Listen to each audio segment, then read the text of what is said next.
Hello guys, எல்லாருக்கும் வணக்கம். Welcome to my channel. இந்த வீடியோவில் என்னை பற்றி டிஸ்கஸ் பண்ண போகிறோம் அப்படின்னு பார்த்தீங்கன்னா, டாடா மெமோரியல் சென்டர்லேருந்து வந்திருக்க permanent vacancies for paramedicals and then doctors, pharmacist, nursing அப்படின்ட்டு நிறைய வேகன்சிஸ் விட்டுருக்காங்க. அதை பற்றி நான் டீட்டெயிலாக எக்ஸ்பிளைன் பண்ணியிருக்கேன். இதில் எதனா உங்களுக்கு டவுட்னா மறக்காமல் கமெண்ட் பண்ணுங்கள். அண்ட் தென் நம்ம சேனலுக்கு இப்போ தான் ஃபஸ்ட் டைம் வரீங்கன்னா மறக்காமல் சப்ஸ்கிரைப் பண்ணி வச்சுக்கோங்க. ஏன்னா ரெகுலராக ஃபார்மசிஸ்ட் அப்டேட் வந்துகிட்டே இருக்கும். சரி, வாங்க வீடியோக்குள்ளே போகலாம். ஃபர்ஸ்ட் ஆஃப் ஆல் இது எங்கேருந்து அப்படின்னு பார்த்தீங்கன்னா, Tata memorial centre, Visakhapatnam, Andhra location தான். ஸோ டாடா மெமோரியலில் பர்மனெண்ட் வேகன்சி வரதே ரொம்ப ரேர். அதுலேயும் இந்த வருஷம் வந்திருக்கு ஃபார்வர்டாக. ஸோ நீங்கள் அப்ளை பண்ணுங்கள் மறக்காமல். இதில் ஃபார்மசிஸ்ட்டுக்கு என்ன ஜாப் ரோல் எடுக்கிறாங்க அப்படின்னு பார்த்தீங்கன்னா, ஆஃபீஸர் இன்சார்ஜாக எடுக்கிறாங்க.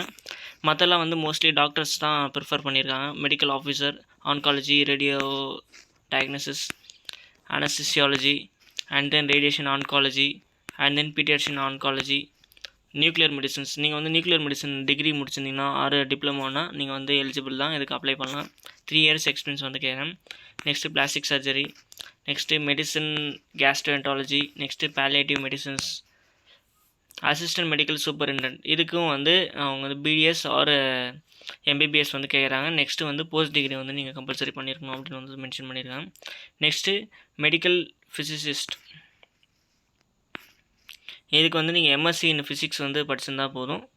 இன்னும் ரேடியாலஜி, ஃபிசிக்ஸ் அப்படின்னு கொடுத்துருக்காங்க. இதெல்லாம் நமக்கு தேவையில்லாது. நெக்ஸ்ட்டு நமக்கு வந்துருச்சு. இதுதான் ஃபார்மசிஸ்ட்டுக்கான ஒரு வேகன்சி. ஆஃபீஸர் இன்சார்ஜ் டிஸ்பென்சரி, ஒரே ஒரு வேகன்சி அன்ரிசர்வ்ட் கேட்டகரியில் வருது. இதுக்கான பே ஸ்கேல் எவ்வளோ அப்படின்னு பார்த்தீங்கன்னா 10, பே ஸ்கேல் 10. உங்களுக்கு பேசிக்கே 56,100 ப்ளஸ் அலவன்சஸ் அப்படின்னு கொடுத்துருக்காங்க. உங்களுக்கு சேலரியே 80 to 90 அந்த ரேஞ்சில் தான் வரும். ஆல்மோஸ்ட் அந்த ஓடி அது இதுன்னு நிறைய பார்த்தீங்கன்னா அலவன்சஸ் அப்படின்னு பார்த்தீங்கன்னா ஆல்மோஸ்ட் நீங்கள் 1 year கிட்ட வந்துடலாம் கிராஸ் பேயில். என்னன்னு பார்த்தீங்கன்னா உங்களுக்கு ஒரு 85 to 90 அந்த ரேஞ்சில் வரும். இதுக்கு என்ன கேட்குறாங்க அப்படின்னு பார்த்தீங்கன்னா, bachelor degree in pharmacy with register பண்ணியிருக்கணும் சொல்லியிருக்காங்க. நெக்ஸ்ட்டு நீங்கள் போஸ்ட் டிகிரி பண்ணியிருக்கணும், இல்லை டிப்ளமோ இன் மெட்டீரியல் மேனேஜ்மெண்ட் பண்ணியிருக்கணும், இல்லைனா பிஸ்னஸ் அட்மினிஸ்ட்ரேஷன் ஃப்ரம் ரெப்யூட்டட் இன்ஸ்டியூட்டானு கொடுத்துருக்காங்க. நீங்கள் பிஃபார்ம், எம்ஃபார்ம் பண்ணியிருக்கணும். எம்ஃபார்ம் பண்ண முடியலனா எம்பிஏ பண்ணியிருக்கணும். எம்பிஏ இல்லைனா டிப்ளமோ இன் மெட்டீரியல் மேனேஜ்மெண்ட் பண்ணியிருக்கணும் அப்படின்னு சொல்லியிருக்காங்க. ஆர் டாக்டர் கூட இதுக்கு eligible. Doctor MBBS plus MD or diploma in material management same தான். நம்ம பிஃபார்ம் டாக்டர் குவாலிஃபிகேஷன் ஈக்குவலுக்கு கொடுத்துருக்க மென்ஷன் பண்ணியிருக்காங்க அங்கே. நெக்ஸ்ட்டு எசென்ஷியல் குவாலிஃபிகேஷன் என்ன கொடுத்துருக்காங்க, எக்ஸ்பீரியன்ஸ் என்ன பார்த்தீங்கன்னா 5 years எக்ஸ்பீரியன்ஸ் உங்களுக்கு எம்பிஏல இருக்கணும் அப்படின்னு சொல்லியிருக்காங்க. இன் 300 bedded ஹாஸ்பிட்டல், 300 bed ஹாஸ்பிட்டலில் நீங்கள் ஒரு 5 years எக்ஸ்பீரியன்ஸ் கம்பல்சரி வேணும். இல்லைனா 10 years experience in 100 bedded hospital அப்படின்னு சொல்லியிருக்காங்க.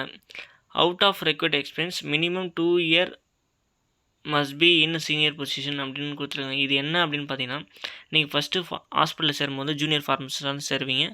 ஒரு 3 to 4 years அப்படி இருக்கும்போது நீங்களை சீனியராக கன்வெர்ட் பண்ணுவாங்க. சீனியராக நீங்கள் கம்பல்சரி 2 வருஷம் நீங்கள் ஒர்க் பண்ணியிருக்கணும் அப்படின்னு சொல்லியிருக்காங்க. அதுக்கப்புறம் தான் நீங்கள் MBA, officer incharge, IP incharge, OP incharge, OT incharge அப்படின்னு மாற்றுவாங்க. ஸோ அந்த மாதிரி உங்களுக்கு நீங்கள் 2 வருஷம் சீனியர் எக்ஸ்பீரியன்ஸ் இருக்கணும் அப்படின்னு சொல்லியிருக்காங்க. நெக்ஸ்ட்டு எம்பிபிஎஸ்க்கு அது 4 years எக்ஸ்பீரியன்ஸ் சொல்லியிருக்காங்க. Next scientific assistant BSc chemistry R BSc physics, BSc biology, nuclear medicine அது மாதிரி படிச்சிருந்தாலே போதும். ப்ளஸ் 1 year எக்ஸ்பீரியன்ஸ் கேட்குறாங்க. நெக்ஸ்ட்டு பார்த்தீங்கன்னா சயின்டிஃபிக் அசிஸ்டண்ட்டுக்கு இதுக்கும் பிஎஸ்சி ஃபிசிக்ஸ் தான் கேட்குறாங்க. நெக்ஸ்ட்டு பிஎஸ்சி ரேடியாலஜி டெக்னாலஜி அப்படின்னு கேட்குறாங்க. நெக்ஸ்ட்டு கிளினிக்கல் சைக்காலஜிஸ்ட், இதுக்கு எம்ஏ சைக்காலஜி. நெக்ஸ்ட்டு டெக்னீஷியனுக்கு 12th standard in science plus diploma கேட்குறாங்க. இல்லைனா 6 month இன் ஐசியூவில் எக்ஸ்பீரியன்ஸ் கேட்குறாங்க, ஓடி.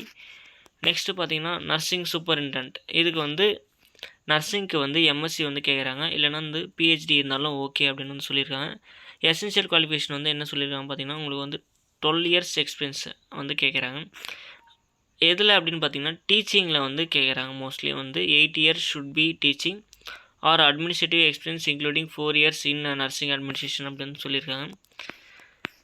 நெக்ஸ்ட்டு பார்த்தீங்கன்னா ஃபீமேல் நர்ஸு, இதுக்கு நீங்கள் பிஎஸ்சி படிச்சிருந்தாலே போதும் or diploma in oncology nursing படிச்சிருந்தால் போதும். நெக்ஸ்ட்டு பார்த்தீங்கன்னா 12 இயர்ஸ் எக்ஸ்பீரியன்ஸ் வந்து கம்பல்சரி வேணும் அப்படின்னு வந்து சொல்லியிருக்காங்க. நெக்ஸ்ட்டு ஃபீமேல் நர்ஸ் அப்படின்னு கொடுத்துருக்காங்க. இதுக்கும் வந்து BSc okay plus 1 year clinical experience 50 bedded hospital வந்து கொடுத்துருக்காங்க. என்ன டிஃப்ரென்ஸ் பார்த்தீங்கன்னா சேலரி ஒன்று தான் டிஃப்ரென்ஸ், வேறு எதுவுமே கிடையாது. நெக்ஸ்ட்டு பார்த்தீங்கன்னா அட்மினிஸ்ட்ரேட்டிவ் ஆஃபீஸர் வந்து எடுக்கிறாங்க. இதுக்கு வந்து எனி டிகிரி ப்ளஸ் எம்பிஏ வந்து பண்ணியிருக்கணும் அப்படின்னு வந்து சொல்லியிருக்காங்க. நெக்ஸ்ட் அக்கௌண்டன்ட் ஆஃபீஸர் அசிஸ்டன்ட் பார்த்தீங்கன்னா எனி டிகிரி ப்ளஸ் உங்களுக்கு வந்து எம்எஸ் ஆஃபீஸ் வந்து ஒர்க் பண்ணால் தெரிஞ்சால் போதும். மினிமம் வந்து 7 இயர்ஸ் எக்ஸ்பீரியன்ஸ் வந்து கேட்குறாங்க எசென்ஷியலாக. நெக்ஸ்ட்டு பார்த்தீங்கன்னா இதே தான் வந்து லோவர் டிவிஷன் கிளர்க்குக்கும் கேட்டிருக்காங்க. இதுக்கும் வந்து எனி டிகிரி மைக்ரோசாஃப்ட் ஆஃபீஸ் வந்து உங்களுக்கு நாலேஜ் இருக்கணும் ப்ளஸ் 1 இயர் எக்ஸ்பீரியன்ஸ் வந்து கேட்குறாங்க. நெக்ஸ்ட்டு பப்ளிக் ரிலேஷன் ஆஃபீஸர், இதுக்கு வந்து நீங்கள் வந்து மாஸ்டர் டிகிரி வந்து பண்ணியிருக்கணும் அப்படின்னு வந்து சொல்லியிருக்காங்க. நெக்ஸ்ட் அட்டெண்டன்ட், நீங்கள் வந்து 10th படிச்சிருந்தாலே போதும், இதுக்கு வந்து நீங்கள் எலிஜிபிள். நெக்ஸ்ட்டு ட்ரேட் ஹெல்ப்பர், இதுக்கு வந்து 10th படிச்சிருந்தாலே போதும், நீங்கள் வந்து எலிஜிபிள். இதுக்கு வந்து சேலரி பார்த்தீங்கன்னா 18,000 சொல்லியிருக்காங்க. நெக்ஸ்ட்டு இதுக்கான லாஸ்ட் டேட் எப்போ அப்படின்னு பார்த்தீங்கன்னா February 10 தான் இதுக்கான லாஸ்ட் டேட்டு. இது எப்படி அப்ளை பண்ணுறது பார்த்தீங்கன்னா ஆன்லைன் அப்ளிகேஷன் தான், ஆன்லைனில் தான் பண்ண முடியும். இது வந்து நீங்கள் ஃபஸ்ட்டு ரிஜிஸ்டர் பண்ணணும், ரிஜிஸ்டர் பண்ணி அண்ட் தென் தான் நீங்கள் வந்து அப்ளை பண்ண முடியும். ஸோ இதுக்கான பேமெண்ட் என்ன அப்படின்னு பார்த்தீங்கன்னா எஸ்சி எஸ்டி அண்ட் தென் பிடபிள்யூடிக்கு வந்து பேமெண்ட் கிடையாது. ஓபிசி ஜென்ரல் கேட்டகரி இடபிள்யூஎஸ்க்குலாம் வந்து 300 வந்து கலெக்ட் பண்ணுறாங்க. இதுக்கு வந்து சிலபஸ் வந்து நான் செப்பரேட்டாக வீடியோ மேக் பண்ணுறேன். இதில் வந்து ஜென்ரலாக வந்து சொல்லிடுறேன். என்ன அப்படின்னு பார்த்தீங்கன்னா ஆப்டிடியூட் வைப்பாங்க. நெக்ஸ்ட்டு வந்து உங்களுக்கு சப்ஜெக்ட் ரிலேட்டடாக வந்து வைப்பாங்க. டோட்டலாக ஒரு 100 மார்க்ஸ் அந்த ரேஞ்சில் வந்து வைப்பாங்க. ஸோ இதுக்கு வந்து எப்படி போய் அப்ளை பண்ணணும் அப்படின்னு பார்த்தீங்கன்னா இதுக்கான அஃபிஷியல் வெப்சைட் வந்து டாடா மெமோரியல் சென்டர் நீங்கள் போட்டாலே வந்துடும். ஸோ இன்கேஸ் எனி மிஸ்டேக்ஸ் வந்து நீங்கள் மேட் பண்ணீங்க அப்படின்னா இதில் மென்ஷன் பண்ணிக்க பார்த்தீங்களா ரெக்யர்மெண்ட் அட் HBCHRCB, இதுக்கு வந்து நீங்கள் மெயில் பண்ணிங்கன்னா அவங்க வந்து ரெக்டிஃபை பண்ணி உங்களுக்கு வந்து ரெஸ்பான்ஸ் மெயில் வந்து அனுப்புவாங்க. இதுக்கான ஏஜ் லிமிட் அப்படின்னு பார்த்தீங்கன்னா ஒரு கேட்டகரிக்கு ஒரு ஏஜ் லிமிட் வந்து எக்ஸ்டென்ஷன் கொடுத்துருக்காங்க. சில போஸ்ட்டுக்கு வந்து 25 தான், சில போஸ்ட்டுக்கு வந்து 35 வரைக்கும் இருக்குது. ஸோ அதை கம்பேர் பண்ணி நீங்கள் வந்து எக்ஸ்டென்ஷன் வந்து நீங்கள் வந்து கம்பேர் பண்ணிக்கணும். நெக்ஸ்ட்டு ஃபீஸ் சொன்னோம் பார்த்தீங்களா 300 வந்து நீங்கள் பே பண்ணுற மாதிரி இருக்கும். எஸ்டி எக்ஸர்வீஸ்மெண்ட்லாம் வந்து நீங்கள் வந்து ஃபஸ்ட் வாட்டி அப்ளை பண்ணுறதுனால உங்களுக்கு வந்து எக்ஸாம் ஃபீஸ் கிடையாது. நெக்ஸ்ட்டு எல்லாமே வந்து கொடுத்துருக்காங்க, நீங்களாம் படித்து பாருங்கள். இதெல்லாம் நான் சொன்னேன்னா இன்னும் வந்து எக்ஸ்டெண்ட் ஆகி போயிட்டே இருக்கும். ஓகே ஃப்ரெண்ட்ஸ், இந்த வீடியோ பிடிச்சிருந்தால் லைக் பண்ணுங்கள், உங்கள் ஃப்ரெண்ட்ஸ்க்கு ஷேர் பண்ணி வச்சிங்கன்னா மறக்காமல் ஷேர் பண்ணுங்கள். நன்றி, வணக்கம்.